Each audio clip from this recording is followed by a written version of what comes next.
Esta mañana vamos a leer el Salmo 150. Dice el escritor: Aleluya, alabad a Dios en su santuario, alabadle en la magnificencia de su firmamento, alabadle por sus proezas, alabadle conforme a la muchedumbre de su grandeza, alabadle a son de bocina, alabadle con salterio y arpa, alabadle con pandero y danza, alabadle con cuerda y flautas, alabadle con címbalos resonantes, alabadle con címbalos de júbilo. Todo lo que respira, alabe a Yahvé. Aleluya. Damos, Señor, las gracias esta mañana por tu palabra, porque hay que alabarte por tu grandeza y por tus proezas. Hay que alabarte con todo lo que tú, Señor, a nosotros nos has dado. Esta mañana estamos acá para alabarte. Esta mañana estamos acá para alabar a Yahvé. Estamos acá para entonar adoración con nuestros labios, pero también con nuestro corazón. Estamos acá, Señor, porque tú eres la persona más importante para cada uno de nosotros. Estamos acá, Señor, porque tú eres el Dios que mereces la adoración y la exaltación. Estamos acá siendo exhortados por medio de esta lectura a alabar a nuestro Dios. Luego de leer este pasaje, nosotros vemos cómo el salmista nos exige adorar y alabar a Dios. Eso es lo que nos enseña el pasaje. El pasaje nos va a enseñar cómo alabar a Dios.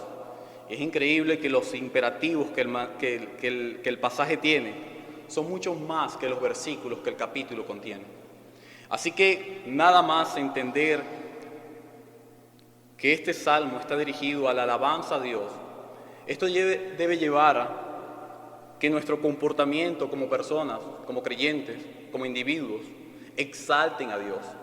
Sin embargo, el comportamiento de cada uno de nosotros los hombres van a expresar realmente lo que hay en el corazón de cada uno de nosotros. Es imposible poder engañar a un Dios que conoce y escudriña el corazón del hombre. Cuando la creación no alaba a su Señor, esto se convierte en la mayor traición al Creador. R.C. Sproul decía que esto es una traición cósmica. El cosmos traiciona a Dios. Y es allí donde debería surgir una pregunta, y es: ¿qué tipo de adoración estoy ofreciendo yo hoy? Nosotros siempre estamos adorando algo. Y la realidad es que el Salmo te enseña en cada versículo que tu alabanza debe estar dirigida siempre al Creador. Pero ¿cómo adorar a Dios de manera correcta? Para poder adorar a Dios de manera correcta, tú necesitas tener una teología correcta. Es imposible adorar a Dios o tener una doxología correcta teniendo una teología incorrecta. Por ende, la fe debe estar arraigada en el corazón del hombre para poder adorar a Dios de manera correcta. Y esto es sumamente importante para ir comprendiendo todo el pasaje. Si la fe no está arraigada en el corazón del hombre a través de la regeneración, todo lo que ocurre en la vida de ese hombre será simplemente una ilusión. No será real, no será algo genuino, todo será una fantasía. Así que aunque tú levantes tus manos al cielo y tú entones una adoración a Dios, esas palabras son solamente la ilusión de un niño que no es consciente de lo que sucede a su alrededor. Sin embargo, hermanos, el libro de Salmos es conocido como el himnario de la Biblia. El libro de Salmos nos enseña a nosotros una verdadera adoración y una verdadera oración. El libro de los Salmos es la base para una oración correcta y también para una adoración correcta. Tanto así que el Nuevo Testamento, uno de los libros que más menciona, es el libro de los Salmos. ¿Queremos adorar a Dios de manera correcta? Adoremos a Dios por medio de los Salmos. ¿Queremos orar a Dios de manera correcta? Oremos a Dios por medio de los Salmos. El libro de Salmos es un libro que te enseña a ti a acercarte a Dios por medio de la oración de los Salmos.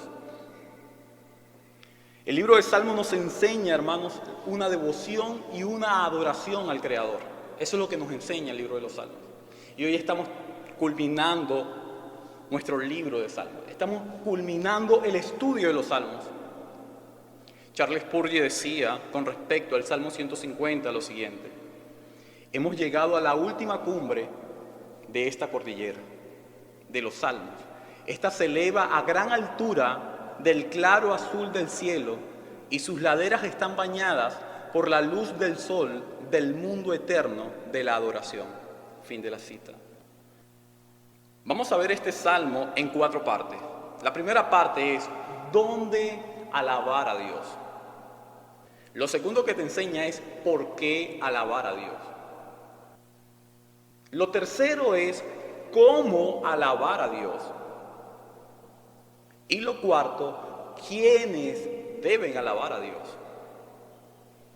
Hermanos, pero más allá de dónde, por qué o cómo, lo más importante es quién es alabado. Lo más importante en nuestro pasaje es la persona que es alabada. Lo más importante no es el cómo, el por qué o el cómo. Lo más importante es quién es alabado. Esto es lo más importante para nosotros. El salmista nos llama a nosotros a glorificar a Dios a través de los cantos, a través de los instrumentos. Esto es una exhortación a nosotros a exaltar a Dios de esta manera. Veamos la primera parte. Aleluya. Alabad a Dios en su santuario. Alabadle en la magnificencia de su firmamento. El salmista nos exhorta a nosotros a alabar a Dios. Y nos exhorta a alabar a Dios debido a las perfecciones de este Dios. Sus perfecciones son tan inmutables y tan perfectas. Sus atributos hablan de quién es Él, que el salmista dice, su adoración debe ser continua y no debe cesar nunca. La alabanza a este Dios es una alabanza incansable, es una alabanza inagotable, es una alabanza que no tiene fin. Tú no puedes decir, bueno, creo que es suficiente con 1 hora de adoración. No, la alabanza a Dios es continua. Y Él te lo dice, alabad a Dios por su magnificencia de su firmamento. Alabar a Dios por quien es Él. Pero no solamente debemos alabar a Dios porque sus atributos, porque su carácter, su persona es perfecta e inmutable. Él te dice, tú debes alabar a Dios en su santuario. Hermanos, todos nosotros debemos recordar, no en nuestro mundo o en su mundo, cómo se inicia la adoración.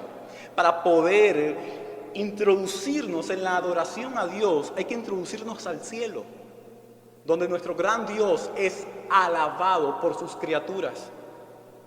Y donde una de sus criaturas tiene la osadía de recibir adoración. Nuestro Dios no está dispuesto a compartir su adoración. Sin embargo, es muy difícil para una mente tan finita como la nuestra poder comprender la manera en que Dios se adoraba en el cielo. Pero cuando nosotros vamos al libro de Génesis, podemos hallar en ese libro un Dios que es adorado en su templo.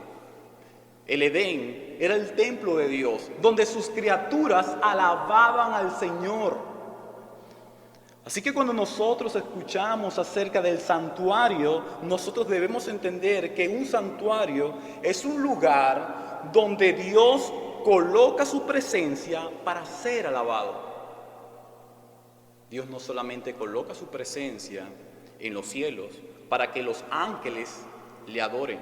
Dios también colocó su presencia en el Edén, en el primer templo, para que sus criaturas le adoren y le alaben. Sin embargo, esto no fue del todo bueno, porque sus criaturas fueron engañadas, fueron traicionadas, y ellos traicionaron al Creador. Hermanos, vemos cómo el hombre estuvo diseñando a lo largo de esa historia, diseñando diversos monumentos de adoración. Pero cuando llegamos al pueblo de Dios, un pueblo escogido por Dios, este pueblo también tenía un tabernáculo donde Dios iba a ser adorado, donde Dios iba a ser exaltado. Hermanos, solo Dios, Él en su palabra, Él en su palabra ha mostrado el principio regulativo de su adoración. Tú no puedes adorar a Dios a tu manera o con tu imaginación.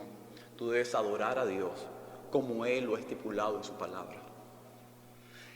El Señor nos enseña a nosotros a adorar a nuestro Creador conforme a lo que Él ha regulado en este lugar. Y lo primero que nos enseña es: alaben a Dios en su santuario.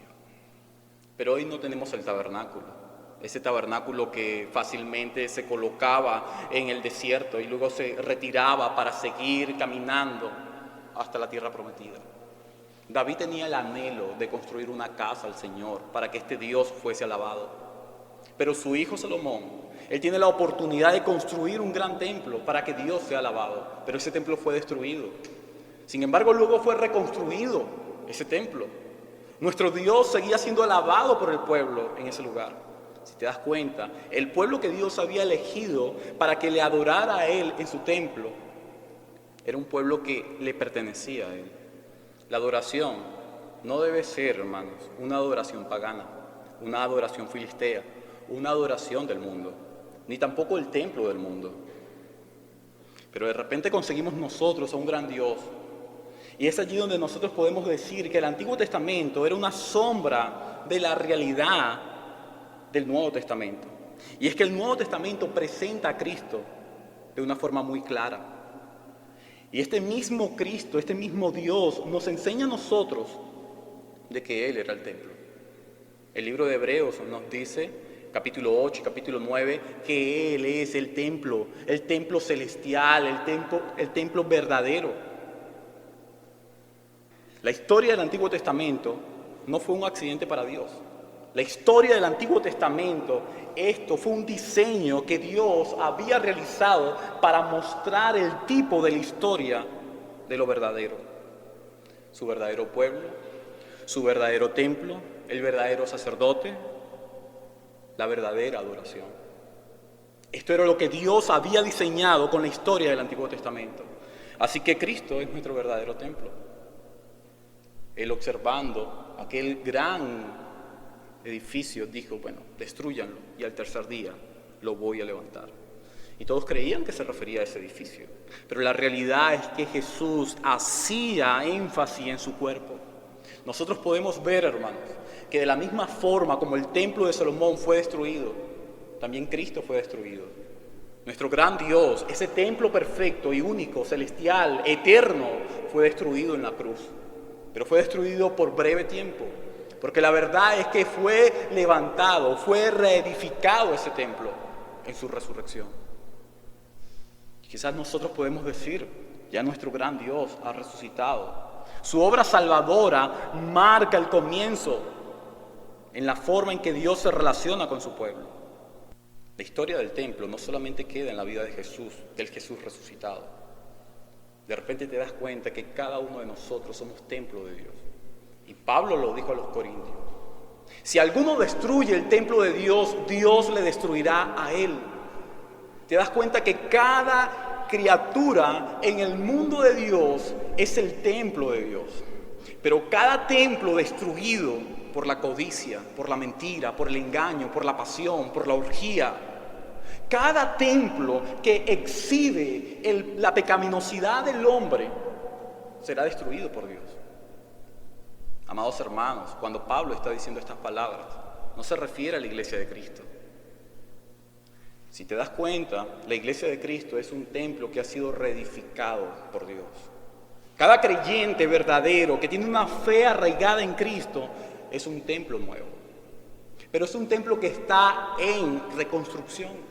Por lo tanto, cada vez que tú te acercas a la iglesia local, donde hay diferentes personas cristianas, debes entender de que cada uno de ellos y de nosotros estamos en una reconstrucción diaria hasta el día de su venida. Por ende, hay cosas, actitudes que te pueden incomodar de tu hermano, como incomoda una remodelación en un apartamento. Yo recuerdo, y ustedes también deberían de recordarlo, cuando nosotros estábamos iniciando la reconstrucción y lo que era la construcción de todo este local. Llegaban momentos donde nos lanzaban piedra, llegaban momentos donde las personas se incomodaban, nuestros vecinos, porque la construcción de esto genera molestias a otros. Nuestro gran Dios está reconstruyendo nuestras vidas por medio de la persona del Espíritu Santo. Y esto va a incomodar a tus hermanos. Pero cuando tú entiendes que Dios lo que está haciendo es tallando la imagen de Cristo en nosotros, tú puedes descansar y decir: Señor, gracias, porque su vida sigue siendo moldeada a tu imagen. Así que no olvides, hermano, que el lugar donde Dios debe ser alabado es en el templo de Dios. Lo que te quiere decir el salmista es que Cristo, la persona de Cristo, debe ser alabada. Pero también lo que el salmista te está diciendo es que Cristo debe ser alabado en tu templo, en tu cuerpo, en tu vida, en tu corazón. Así que todo lo que se exhibe de manera externa en nuestro cuerpo debe ser una clara demostración de la adoración a Dios. Amados hermanos, no podemos omitir tampoco la iglesia local.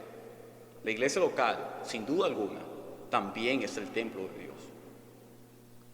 La iglesia local es donde la comunidad cristiana se reúne para adorar y alabar a Dios.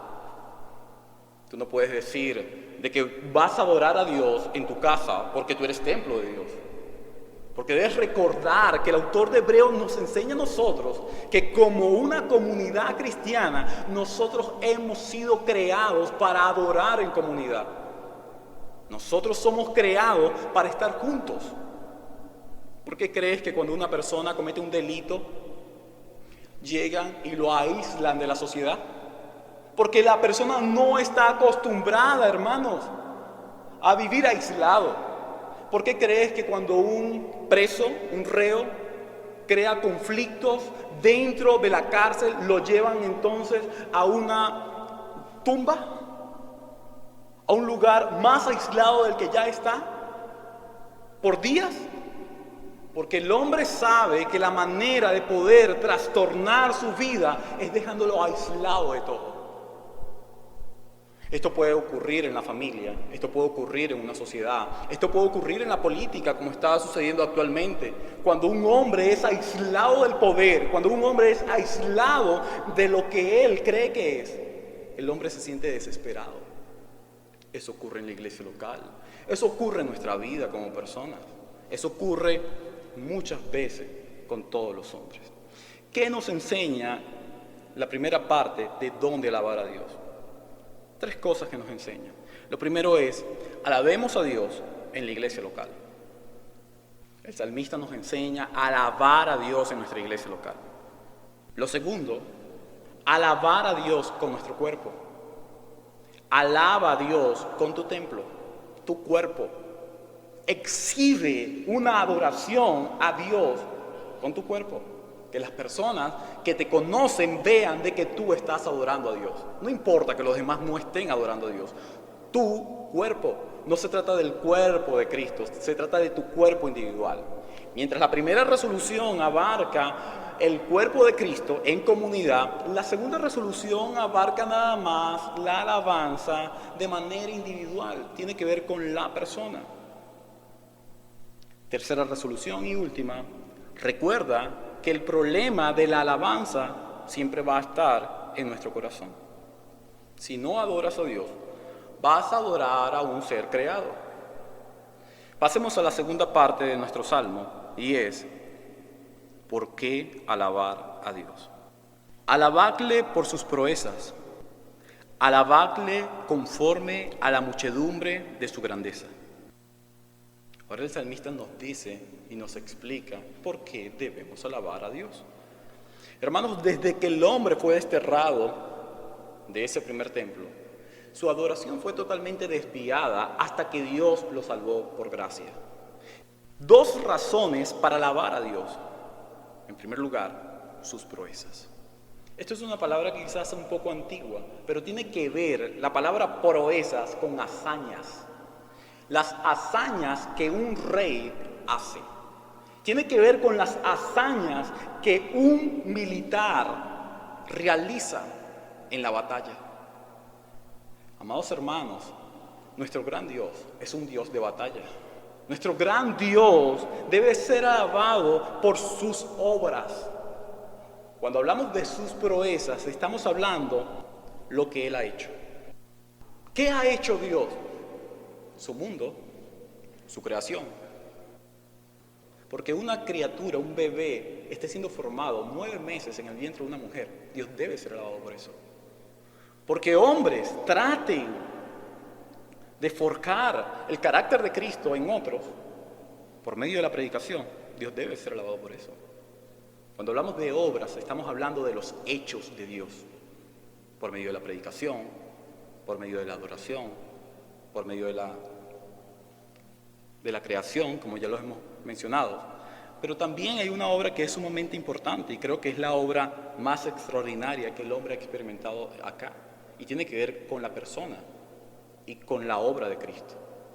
Así que hablar acerca de sus proezas, estamos hablando acerca de una alabanza bíblica, una alabanza que se dirige por los hechos que Dios ha hecho, iniciando con su creación, terminando con la redención. Vemos que el autor no se enfoca en la criatura, el autor se está enfocando en el Creador, por lo que Él hace. La adoración o la alabanza no está solamente dirigida a Jesús. La alabanza está dirigida a los tres. En primer lugar, está dirigida al Padre, porque Él ha sido el formador de todo lo que hay. En segundo lugar, la alabanza está dirigida en las obras del Hijo, porque gracias a su encarnación, al introducirse, como dice Juan, en un lugar tan oscuro, vino a salvar al hombre. Pero también esta alabanza está dirigida al Espíritu Santo, por lo que Él ha hecho en los corazones de los suyos. Amados hermanos, la alabanza está dirigida a las tres personas. La alabanza está dirigida a Dios. Los tres han trabajado a favor de nuestra salvación. Los tres han trabajado a favor de su creación, de sus criaturas. Pero lo segundo que te enseña el salmista, la segunda razón del por qué debemos alabar a Dios, es por su grandeza. Ya no veremos entonces lo que Dios ha hecho, sino lo que Él es. En este lugar veremos de que debemos alabar a Dios conforme a la muchedumbre de sus grandezas. No te habla acerca de una grandeza determinada, sino acerca de las inmensas grandezas que tiene Dios. Ya no está hablando acerca de la redención, de la salvación, ya no está hablando acerca de la creación, ahora está hablando acerca de sus atributos. Y cuando ves sus atributos, los atributos de Dios son tan amplios, son tan extensos, que hay algunos que nosotros no conocemos. Y es por eso que muchos le llaman los atributos comunicables de Dios y los atributos incomunicables de Dios. Es tan amplio esta categoría que el autor da, que es muy difícil que nosotros comprendamos a la perfección todo acerca de nuestro Dios. Pero vemos, amados hermanos, que la palabra de nuestro Señor es grandiosa, porque este Dios es un Dios grandioso. Vemos, hermanos, en este pasaje, en este verso, vemos que nuestro gran Dios preparó el terreno del Evangelio, para que el Evangelio se expandiese y explotase en cada uno de los corazones de los pecadores. Es porque nuestro Dios había orquestado esto a nuestro favor. El por qué alabar a Dios. Esto es una explicación solo para creyentes. El hombre incrédulo jamás podrá comprender su obra, ni tampoco podrá comprender sus atributos. Jamás podrá comprenderlo sin la ayuda primero de Dios. Y es aquí donde Él nos enseña a nosotros lo importante que es recordar el enfoque de la gracia transformadora de Dios en nuestro corazón para vivir alabando al Creador. Él nos enseña que nosotros debemos una y otra vez recordar las obras de redención de Dios a nuestro favor para poder alabar a nuestro Salvador. Alabar a Dios es lo que haremos siempre. Y cuando ves la persona de Jesús, Jesús fue un hombre que alabó a Dios. En los negocios de mi Padre es necesario que yo trabaje. Está alabando a Dios en su trabajo.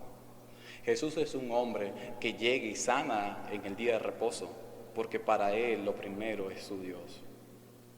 Paul Trier explica que en un momento él elaboraba sus sermones para todo un año y que él de manera apasionada predicaba esos sermones en su iglesia local, hasta que un día llegó un hombre, se sentó con él, habló con él y le dijo: pastor, de verdad estoy aquí para hablar no acerca de mí, sino acerca de usted. Sus sermones nos están matando, son los peores sermones que hemos escuchado. Pero ¿qué es lo que está mal en mi sermón? La predicación, la palabra, la forma en que hablo. Y él dijo: todo está mal en tu sermón. Y este pastor comenzó a cambiar sus sermones para tratar ahora de agradar a este hombre. Y pasaron muchas semanas, hasta que una anciana llegó y habló con él y le dijo: yo no sé quién te ha influenciado, yo no sé qué es lo que estás haciendo, pero no estás adorando a Dios. Alguien ha influenciado tu vida y tú estás luchando para agradar a esa persona. Predica amando a tu Dios y alabando a tu Dios. Lo que nos enseña nuestro pasaje, hermanos, es que nosotros debemos alabar a Dios con nuestra vida por lo que Él ha hecho. Jesús nos lo enseñó. Si no sabes por qué alabar a Dios por sus obras o por lo que Él es, entonces ve la persona de Jesús. Jesús decía: es necesario que el Padre sea glorificado por medio de mi muerte. Nosotros somos llamados a honrar a Dios por medio de nuestras vidas, hermanos. 3 resoluciones que nos deja este pasaje es, en primer lugar, alabemos a Dios por su obra redentora. En segundo lugar, alabemos a Dios por sus atributos. Y tercer y último lugar, recordemos que nuestra adoración debe estar centrada en Dios y no en el hombre. La adoración de nosotros es una adoración que debe centrarse solo en Dios. No estamos acá, hermanos, para agradar a los hombres. Estamos acá es para, en primer lugar, recordar lo que Él ha hecho. Y en segundo lugar, estamos acá para adorarlo por lo que Él es. Pasemos a la tercera estrofa. Dice: alabadle a son de bocina, alabadle con salterio y arpa, alabadle con pandero y danza, alabadle con cuerdas y flautas, alabadle con címbalos resonantes, alabadle con címbalos de júbilo. Ahora veremos cómo alabar a Dios. Ya hemos visto dónde y el por qué. Ahora veremos cómo alabar a Dios. El salmista nos está diciendo que Dios debe ser alabado con instrumentos. Y aquí muestra una serie de instrumentos. En primer lugar, instrumentos de viento, instrumentos de cuerda, instrumentos de percusión y uno muy particular, que es el instrumento del cuerpo. Hay 4 instrumentos: viento, percusión, cuerda y cuerpo. Esto es un llamado universal a alabar a Dios con lo que tenemos. Es un llamado a adorar a Dios con instrumentos. En la cultura hebrea, Dios será alabado con cuernos de carnero. Dios era alabado con danzas en la cultura hebrea. Pero si usted se da cuenta acá, esto no es un mandamiento a adorar con estos instrumentos. Esto es un mandamiento a adorar a Dios. Recuerden que lo importante acá es quién, no cómo. Nosotros somos llamados a adorar es a Dios con los instrumentos que tenemos.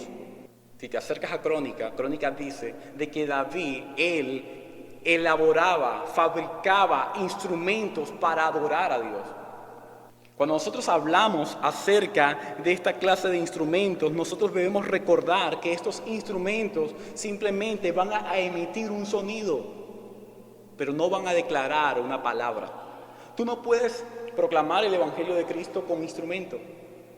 Tú debes proclamar el Evangelio de Cristo con palabras. Y el instrumento, el sonido, debe estar unido con las palabras. Y las palabras deben estar enmarcadas en sus proezas y en su grandeza. Así que la adoración a Dios debe ser una adoración que sea sustraída del pasaje, sea una adoración sustraída del texto de la Biblia, entendiendo también que en nuestra era hay muchos ritmos que no pueden ser utilizados por nosotros. Y es por esto, amados hermanos, que debemos recordar que la alabanza a nuestro Dios no es una alabanza individual. Nosotros somos llamados a adorar a Dios de manera colectiva. Nosotros somos llamados a adorar a Dios en la iglesia local. La danza, solamente un grupo comienzan a danzar en la parte de arriba del púlpito y los demás dejan de hacerlo. Nosotros somos llamados a alabar a Dios, siempre, en cada momento y en cada lugar. Pero si recuerdas bien, la primera parte de nuestro salmo estábamos hablando acerca de qué es el templo. Es un lugar donde Dios coloca su presencia para que Él sea alabado. Así que no solamente Dios debe ser alabado en la iglesia local, Dios debe ser alabado en casa, Dios debe ser alabado en el trabajo. Por ende, la danza es bíblica. Tú puedes adorar a Dios danzando. ¿Dónde? Tú puedes alabar a Dios danzando en un matrimonio. En un matrimonio fácilmente, luego que la pareja cristiana se casa, puede danzar. Es bíblico, está adorando a su Dios con una celebración de un pacto matrimonial. No hay ningún tipo de problema. Tú puedes también danzar por un buen trabajo que Dios te ha dado. Tú puedes danzar de alegría porque has culminado tu carrera universitaria. Tú puedes danzar de alegría en tu casa. No hay problema. Pero en la casa del Señor no podemos danzar. David danzaba cuando llevaba el arca a Jerusalén. David danzaba cuando había una victoria. Pero no dice el pasaje que David danzaba en el templo, en el santuario, en el lugar santo. No. Por esto debemos comprender que cuando hablamos acerca de templo, no solamente estamos hablando acerca de iglesia local. No solamente estamos hablando acerca del cuerpo de Cristo, sino también estamos hablando acerca de nuestro cuerpo. Así que danzar con nuestro cuerpo es algo bíblico que lo puedes hacer fácilmente en casa, en una ceremonia como el matrimonio o también en un aniversario de iglesia local. Se puede preparar en un aniversario por ser una conmemoración o una fiesta temporal para alabar a Dios. Nosotros somos llamados, amados hermanos, a adorar a Dios con nuestro cuerpo. Y esto es muy importante porque nuestro cuerpo forma parte de la alabanza a Dios. La postura que tú tengas de manera externa va a revelar cuán afectado estás tú por la predicación, por la alabanza, por la letra. Estos hombres danzaban sin caerse al piso, porque es una danza del espíritu. Eso es falso. Tú vas a danzar de alegría con tu cuerpo, pero cuando tú vas a danzar debes comprender también de que tu cuerpo no debe mostrar obscenidades, no debe mostrar actitudes que el mundo muestra por medio de sus bailes. Tú no puedes hacer eso. Así que nosotros somos llamados, sin duda alguna, a utilizar los medios que tenemos para poder adorar a Dios. No es indispensable tener un teclado, una guitarra, una batería. Nosotros somos llamados a adorar a Dios con lo que tenemos. Si en casa, si en nuestra iglesia local, los recursos son muy escasos, podemos adorarlo con lo que tenemos. La encarnación de Cristo y su crucifixión sin duda alguna es un canto de devoción. La humillación llega al tono más elevado con su resurrección. Así que nuestro gran Jesús, Él alaba a Dios no solamente en el sufrimiento. El gran Jesús también alaba a Dios en la resurrección. Sabes que en el canto siempre hay una parte donde se expresa con más pasión lo que deseas comunicar por medio de las palabras. No siempre en todo el canto hay un enfoque tan alto, y así fue con Cristo. Hablamos acerca de la resurrección de Cristo como el tono más alto donde Él exalta a Dios. Y sin duda alguna el Padre estuvo de acuerdo con la aprobación de su Hijo. Esto fue un canto de redención. Esto fue un canto de salvación. Esto fue un canto con su vida. Alabemos a Dios con lo que tenemos. Si tenemos nuestras vidas, alabémoslo a Dios con esto. Si tenemos dinero, alabemos a Dios con el dinero. Si tenemos trabajo, hagámoslo con el trabajo. Hay dos resoluciones que deja esta parte. La primera ¿es tu vida un canto a Dios o una expresión de lo que hay en tu corazón? Y la segunda resolución, alaba a Dios con todo lo que tienes. Familia, trabajo, estudio, hijos, tiempo. Si eres soltero, lo puedes adorar a Él también con esto. Alábalo con lo que tienes. Lo que Dios te ha dado es suficiente para que tú alabes al Creador. Ahora pasamos a la parte última, la última estrofa del Salmo 150, versículo 6. Todo lo que respire, alabe a Yahvé, aleluya. El salmista nos enseña de que todo lo que respire debe alabar a Yahvé. Yo creo que respirar es una expresión de que tenemos vida. Para poder cantar necesitas tener respiración. Para poder predicar, para poder comunicarte con alguien, necesitas respirar. Respirar es una evidencia de que tenemos vida. Y es por esto que sin duda alguna la luz del Evangelio se introdujo en un lugar tan oscuro como nuestro corazón para irradiar nuestras vidas con un canto perfecto a nuestro Dios. Cristo, Él, con el Evangelio, ha hecho que nuestra ceguera se acabe. Es imposible que un ciego pueda ver a Dios. Y el problema hoy día con respecto a la alabanza no es que Dios no está, no es que Dios está inactivo o que Dios ha dejado su mundo. El problema con la adoración en nuestro mundo es que la criatura no ve al Creador y no lo ve porque está cegado. El hombre, dice Pablo, que está muerto en sus delitos y pecados. El hombre no solo es que está muerto, es que el hombre no puede adorar a Dios, no tiene la facultad de adorar a Dios. Amados hermanos, yo creía, que el versículo 6 se refería a todo el mundo. No, solamente se refiere a los suyos. Se refiere a su pueblo. Se refiere a aquellos que han sido resucitados entre los muertos. Se refiere a aquellos que realmente tienen vida espiritual en Cristo. Solo la adoración correcta es una adoración que está marcada por una transformación en el corazón de los hombres.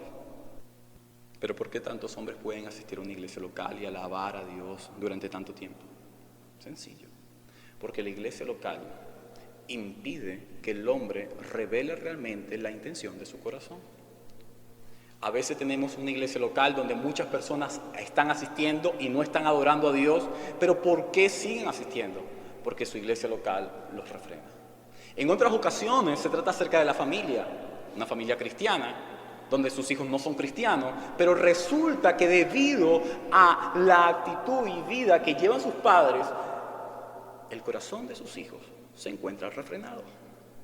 Esto ocurre también con un país. Esto ocurre también en un matrimonio. Esto ocurre en cualquier lugar donde hayan personas.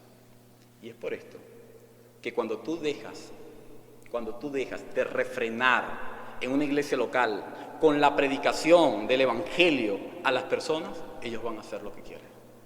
Es por eso que cuando tú como padre dejas de decirle a tu hijo qué hacer, ellos van a dejar de hacer lo que estaban acostumbrados a hacer.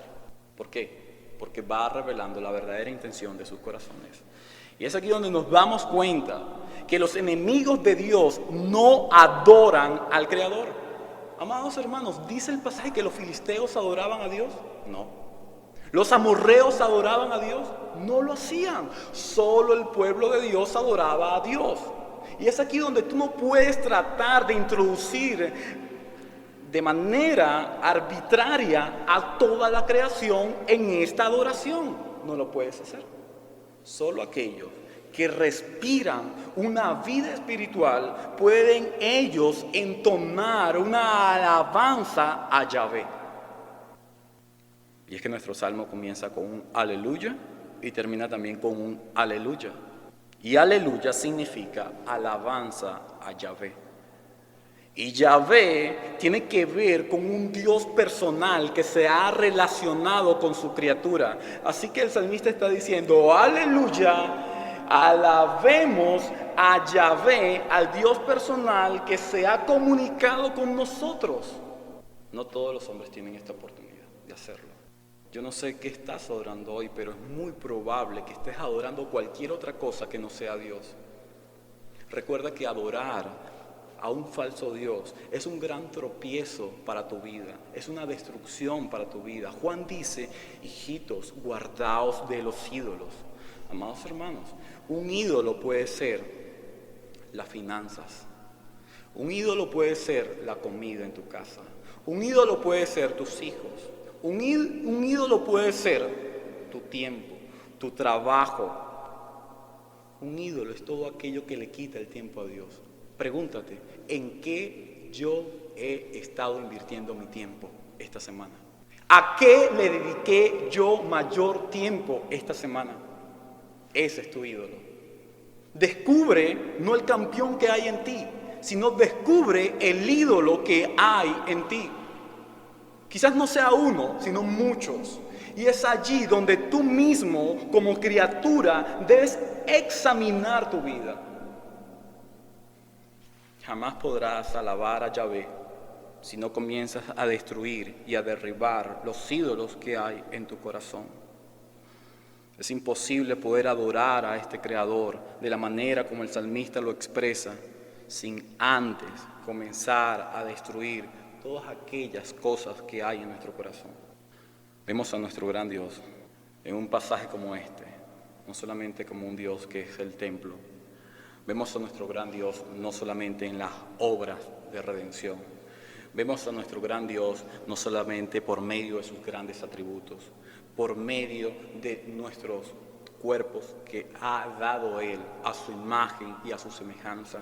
Vemos a nuestro gran Dios también por medio del trabajo que Él está haciendo en nuestras vidas, hermanos. Si ves que cada día más refleja a Cristo en tu vida, tú puedes estar satisfecho, amados hermanos, de lo que está sucediendo hoy día. Nuestro Dios es un Dios que gobierna, un Dios que reina, es un Dios que merece adoración siempre. Nosotros, para concluir, la criatura ha sido llamado a alabar a Dios.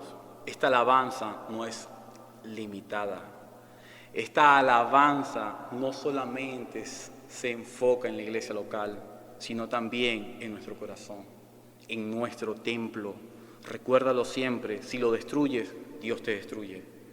No continúes destruyéndolo. Sirve a Dios con los mejores adoradores que tengas a tu lado para acercarte al Creador.